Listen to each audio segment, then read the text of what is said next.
Good morning प्यारे बच्चों।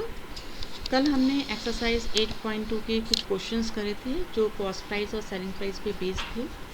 आज हम आगे नेक्स्ट टॉपिक ले रहे हैं जिसमें आपका sale tax, value added tax और जीएसटी पे बेस्ड क्वेश्चंस हैं। Now what is sale tax और वैल्यू एडेड टैक्स, जिसे वैट शॉर्ट में कहते हैं, जीएसटी मतलब goods and services tax. Sale tax is charge by the government on the sale of an item. दुकानदार जो भी आइटम सेल करता है उस पर गवर्नमेंट सेल टैक्स चार्ज करती है। It is collected by the shopkeeper from the customer and given to the government. जब कोई शॉपकीपर कोई आइटम किसी कस्टमर को बेचता है तो वो सेल टैक्स कस्टमर से ही लेता था और उसे फिर गवर्नमेंट को डिपॉजिट करता। This is always on the selling price of an item, क्योंकि वो कस्टमर से ही लिया जा रहा है, इसलिए वो हमेशा सेलिंग प्राइस पर कैलकुलेट होता है sale tax and is added to the value of the bill, और वो आपके बिल में ऐड हो जाता है। जो सेल टैक्स का अमाउंट है वो बिल में ऐड हो जाता है। इसका मतलब जितना सेल प्राइस है उसमें सेल टैक्स मिलाकर जो अमाउंट बनता है वो आपको पे करना पड़ता है। इसी तरह का टैक्स कहलाता है VAT, वैल्यू एडेड टैक्स। ये भी हमें सेल प्राइस पर ही कैलकुलेट करते हैं और आपके सेल प्राइस में ऐड होके उतना अमाउंट आपको पे करना पड़ता है। लेकिन अब जुलाई 1, 2017 से गवर्नमेंट ऑफ इंडिया ने सारे टैक्स मर्ज करके एक नया टैक्स बना दिया है जिसे हम कहते हैं GST, goods and services tax. मतलब कोई भी जो सामान है उसके बेचने पे जो भी टैक्स लगेगा वो कस्टमर से लिया जाता है और शॉपकीपर उसको गवर्नमेंट को डिपॉजिट कर देता है। तो ये भी हमारा सेल प्राइस पर ही कैलकुलेट होता है। The 8th question of the exercise is the price of TV is ₹13,000.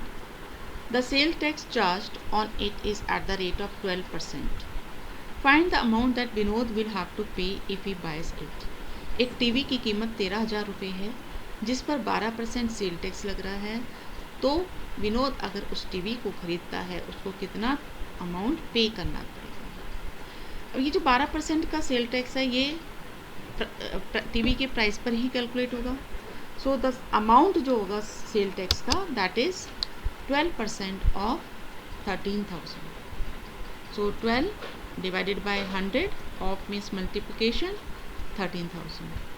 आप इसे कैलकुलेट करिए, ज़ीरो कैंसिल हो गई, मल्टीप्लाई करिए, you get 1560. So the required amount is equal to जो एक्चुअल कॉस्ट थी टीवी की प्लस जितना टैक्स लगा। तो ये अमाउंट, इतना अमाउंट विनोद को पे करना पड़ेगा, that is 13,000 plus 1560. Next question is, Arun bought a pair of skates at a sale where discount given was 20%. If the amount he pays is 1,600, find the MP. Arun ने एक सेल से skates खरीदे और वहाँ उसे 20% का डिस्काउंट मिला और उसे उस स्केट्स को खरीदने के लिए 1,600 रुपये पे करने पड़े। तो उस स्केट्स का मार्क प्राइस क्या होगा, मतलब ओरिजिनल प्राइस क्या था स्केट्स का, ये हमें फाइंड आउट करना है। तो मार्क प्राइस हमें नहीं पता तो हमने उसे मान लिया let the mark price is X. अब हमने कल आपको बताया था कि डिस्काउंट परसेंट होता है discount divided by mark price multiplied by 100. Discount percent क्योंकि हमें गिवन है, यहाँ इसकी वैल्यू सब्स्टिट्यूट कर दी। डिस्काउंट हमें मीन्स रुपीज़ में क्या होगा ये हमें नहीं पता, ये हम यहाँ से फाइंड आउट करेंगे। मार्क प्राइस हमने X माना है मल्टीप्लाइड बाय 100। तो डिस्काउंट निकालना है तो डिस्काउंट के अलावा जो कुछ इधर है वो सब दूसरी साइड जाएगा। ये डिवाइड में है तो मल्टीप्लाई हो जाएगा, ये मल्टीप्लाई हो रहा है तो लेफ्ट साइड जाके divide. So the discount is 20x divided by 100, cancel करिए, you will get X by 5. अब डिस्काउंट का फॉर्मूला क्या था, mark price minus selling price. Discount मतलब छूट कितनी मिली, तो एक्चुअल प्राइस था माइनस जितने में दुकानदार ने बेचा। जैसे 1000 रुपये एक्चुअल प्राइस था, मान लिया 800 में बेचा तो 1000 माइनस 800, 200 रुपये का डिस्काउंट हो जाएगा।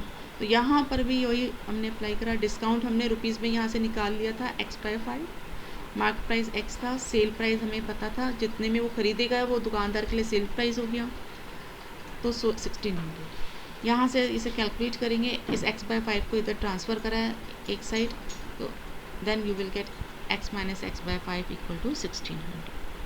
एलसीएम लेंगे, यहाँ 5 एलसीएम आया, so it becomes 5x minus x, 5x minus x क्या बन जाएगा 4x, सो 4/5x इक्वल 1600। यहाँ से आप x कैलकुलेट करेंगे तो x equal to 1600 multiplied by 5 divided by 4 हो जाएगा।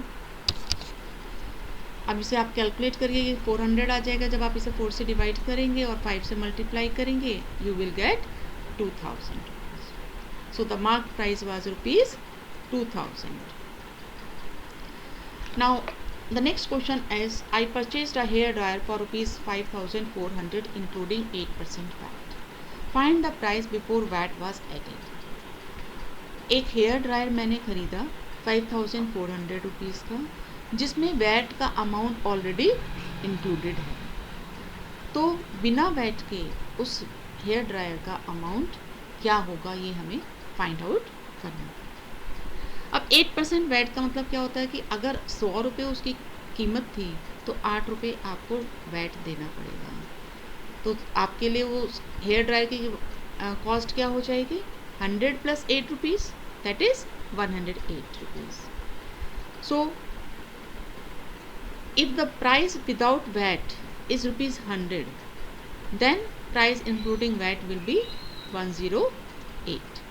तो जब 1 रुपया होगा, प्राइस विदाउट वैट 1 रुपया होगा, 100 रुपीज़ पे 108 था, तो 1 रुपये पे क्या होगा 108 डिवाइडेड बाय 100, यूनिटरी मेथड लगाया आपने। तो जब प्राइस 5400 होगा तो ओरिजिनल प्राइस क्या हो जाएगा 100 डिवाइडेड बाय 108, ये तो 1 का आया था, मल्टीप्लाइड बाय 5400। सो कैलकुलेट करेंगे इसको, देन यू गेट 5000 rupees.